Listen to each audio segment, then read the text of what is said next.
తెలంగాణ రాష్ట్రం నుంచి చాలా మంది బతుకుదెరువు కోసం, అప్పులు తీర్చడం కోసం మరి గల్ఫ్ దేశాలకు, ఇజ్రాయెల్ దేశాలకు వెళ్ళి అక్కడ ఈ ఏజెంట్ల వలలో చిక్కుకొని చాలా మంది బతుకులు ఆగమైతా ఉన్నాయి.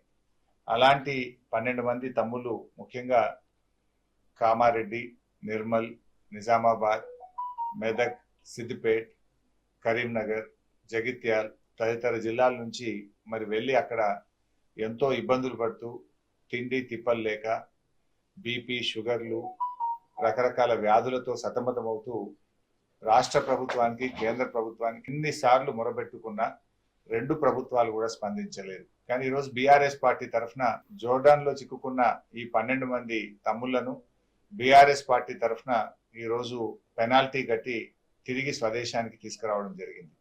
నేను ఇప్పటికైనా ప్రభుత్వాన్ని విజ్ఞప్తి చేస్తా ఉన్నా, ఇంకా వందలాది వేలాది మంది యువతీ యువకులు ఈరోజు వివిధ దేశాల్లో ఇలా అనేక ఇబ్బందుల్లో కొట్టుమిట్టాడుతూ ఉన్నారు.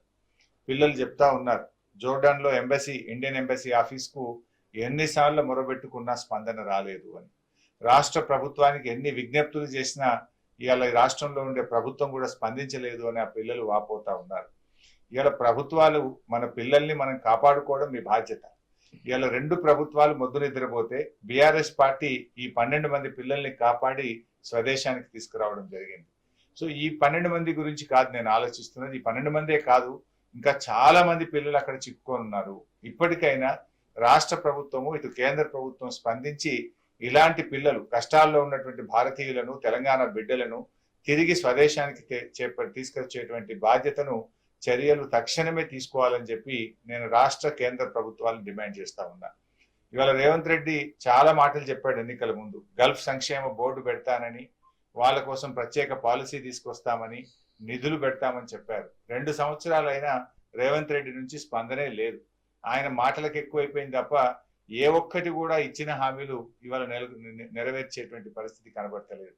మన రాష్ట్రం నుంచి అలా 8 మంది ఎంపీలను బీజేపీ పార్టీ గెలిచింది. 2 కేంద్ర మంత్రులు ఉన్నారు. నేను వాళ్ళకు స్వయంగా లేఖ రాసిన వీళ్ళ గురించి ఆలోచించండి అని, కానీ స్పందన రాలేదు. ఇవాళ కిషన్ రెడ్డి గారు, సంజయ్ గారు కూడా ఇలాంటి గల్ఫ్ కార్మికుల కోసం, విదేశాల్లో మరి ఇబ్బందులు పడుతున్నటువంటి తెలంగాణ బిడ్డల్ని తేవడానికి ప్రత్యేకమైన ఒక విభాగం పెట్టి చొరవ చూపి పిల్లలకు మరి కాపాడాలని చెప్పి కూడా వారికి కూడా విజ్ఞప్తి చేస్తా ఉన్నా.